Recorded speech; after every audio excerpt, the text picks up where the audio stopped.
Shalom uvracha b'shem Hashem naaseh ve'natzliach be'ezrat Hashem en cette fin de journée de mardi, Kaf Dalet du mois de Tevet et 28 du mois de décembre. Shiur be'ezrat Hashem, acheté par notre ami Orly, Hashem uvrachto b'chol asher la, avec toute sa famille, be'ezrat Hashem pour la skara de son papa. Un homme justement sur lequel nous allons baser notre shiur aujourd'hui avec l'aide d'Hashem pour la skara de ce soir. Rabbi Shalom Machlouf ben Nouara, Zichrono Livracha.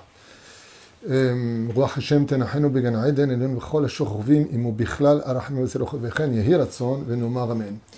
Alors, vous savez que la vie est une école et que des fois, l'expérience d'un homme, le vécu d'un homme peut devenir une très grande leçon de morale pour nous. Et ce cours de Moussar qu'on va étudier un petit peu ensemble, avec l'aide d'Hachem, grâce à la conduite d'un homme pas très haut de taille, mais d'une très très grande neshama, un homme amoureux de la vie, un homme simple, un homme intègre, un homme qui aimait la Torah et un homme surtout qui aimait ses enfants.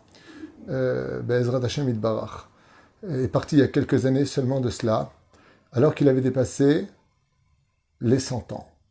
Vous savez que la Mishnah dans Masechet Avot, 24e Mishnah de 5e chapitre, mais qui disent 21e Mishnah, ça dépend des Mishnayot, nous dit que quand on a 100 ans, on est qui nous met au Batel Mina Olam. C'est comme si on est déjà passé à une autre vie d'une certaine façon et qu'on est annulé de ce monde.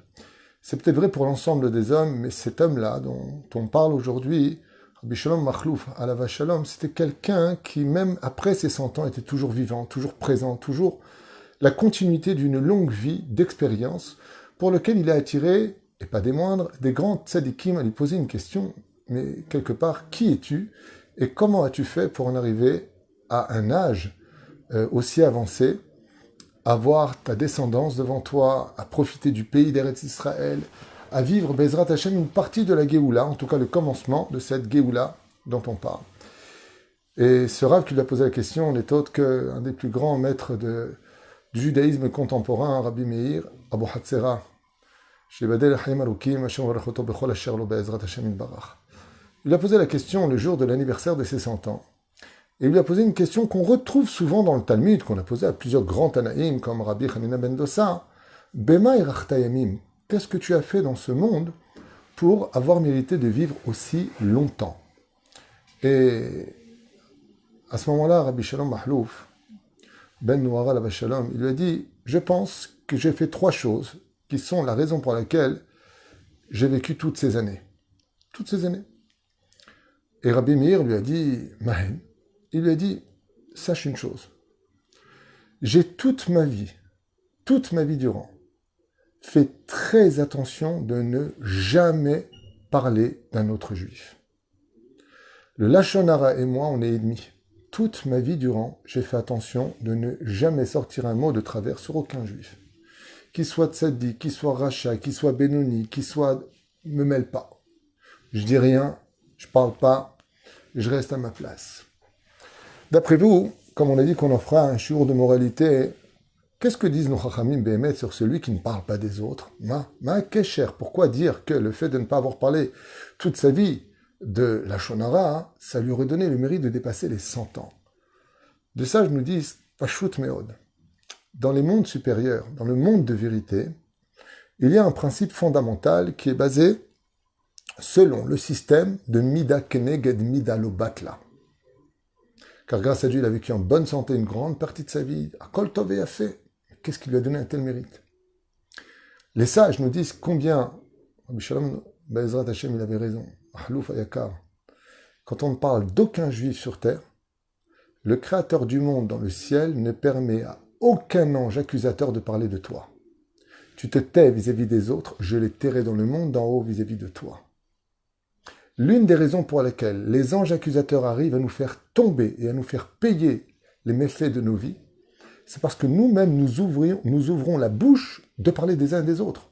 Alors étant donné que toi, tu te permets de parler de celui-là et de critiquer celui-là et que tu veux qu'on t'entende, le Créateur du monde ne peut que te ressembler.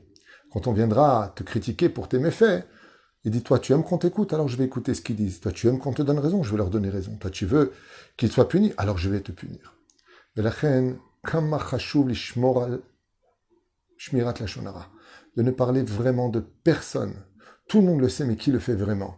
Sauf si, bien entendu, il ne faut pas tout mélanger. Quand on a, par exemple, le rôle de Rav de Kehila, ce qui est mon cas échéant, ou qu'on a des situations comme un enquêteur de police qui mène une enquête. Il est obligé de poser des questions, il est obligé de creuser, on est obligé de savoir à qui on a affaire dans la vie, on est obligé de poser des questions, et même obligé d'entendre certaines choses. J'ai même souvent posé la question à mon Rav, le Rav Garbian Shlita, qui recevait beaucoup de la shonara des gens, et je posais un jour la question, je dis, mais Rav, ce qu'il vient de dire, c'est du lachonara, nachon?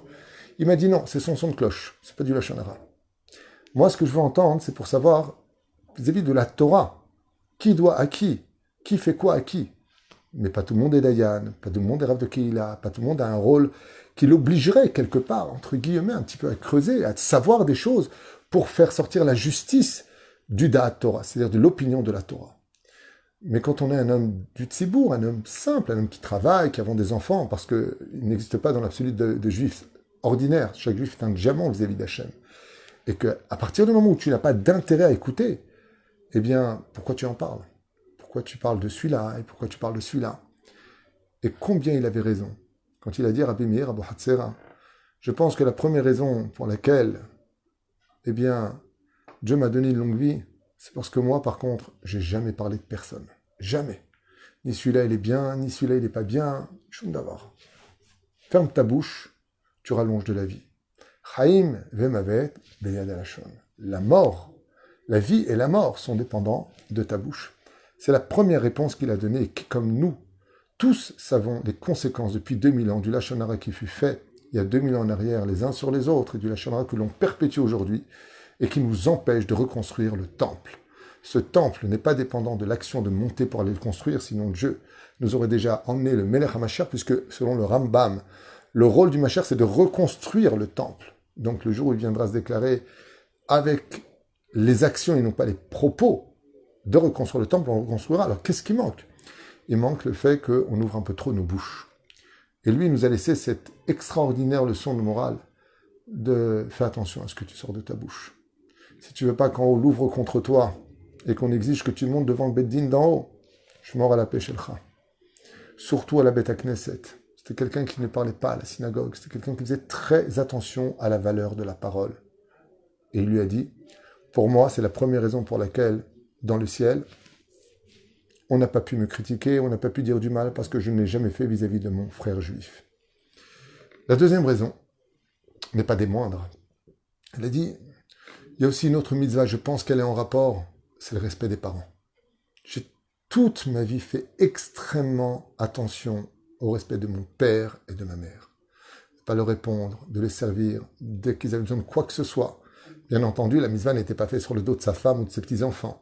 Mais dès que je pouvais être libre, dès que je pouvais leur apporter quoi que ce soit qui leur donnerait le sourire, j'ai toujours été là. Et pourquoi il y a un rapport? Et pourquoi est-ce qu'il a raison d'avoir cité cette mitzvah si importante du respect des parents?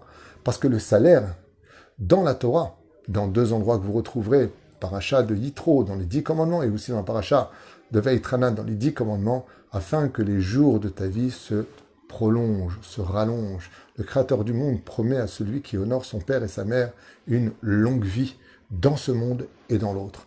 Mais la reine, il est évident que la réponse est une grande leçon pour nous. Honore ton père et ta mère. Vous savez, des fois dans la vie difficile, il y a des parents qui n'ont pas de liens spéciaux avec leurs fils et des enfants qui n'ont pas de liens plus que ça avec leurs parents. Mais ça n'empêche pas qu'on se doit de les respecter. Sauf dans certains cas où, bien sûr, si chas v'shalom, les parents sont toxiques, nuisibles, qui se mêlent de tout trop à l'intérieur et qui pourrissent la vie du couple. Dans ce cas-là, il faut faire shalat chacham, un vrai chacham, et voir de quelle façon, non pas on peut leur manquer de respect, mais s'éloigner, qui en malasot. Il y a des cas qui sont extrêmement difficiles et compliqués.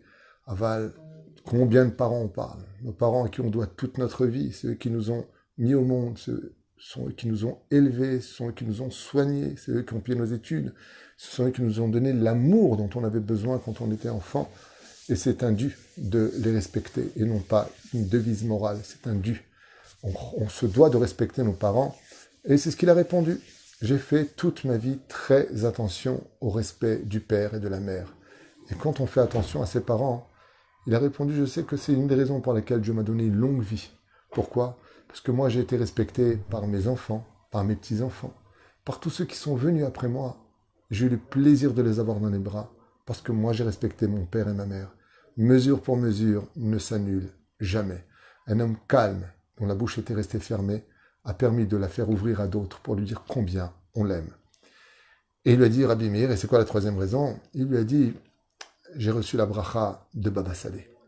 Baba Saleh, Zecher Tzadik, Vekadosh, Bracha, Sruto, Egen, Al Kol Am Israël. Donc nous venons de fêter la Ilula de son grand-père, Rabbi Yaakov Abu Hatzera, Alav Shalom. Sruto, Egen, Al Kol Am Israël.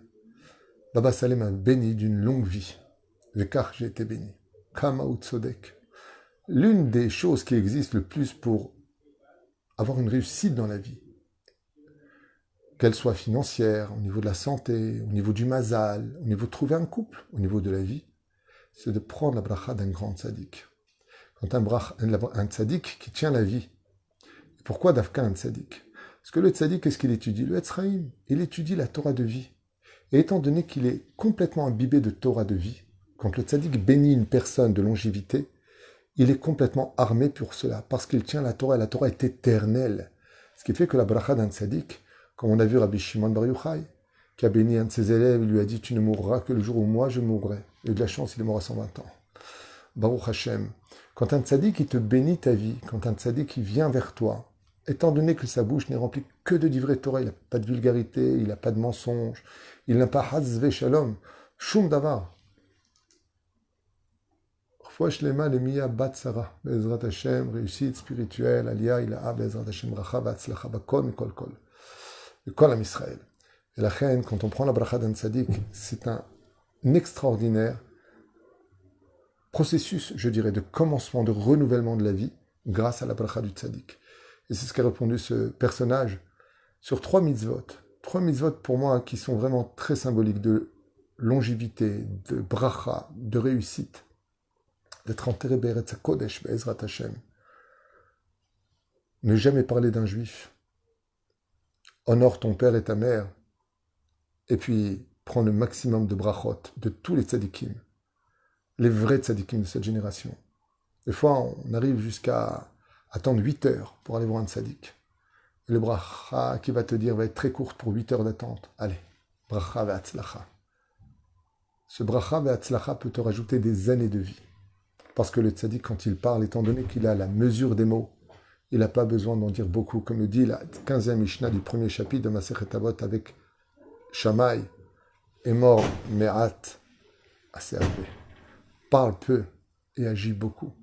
Et Ken Uzacha Baruch Hashem, de laisser une descendance merveilleuse. Je connais une partie des enfants, une partie à Marseille, une partie ici, Baruch Hashem, qui aime la Torah, qui aiment les mitzvot, qui aiment le sionisme, qui aiment la terre d'Eretz Israël, qui se sont attachés aux valeurs familiales.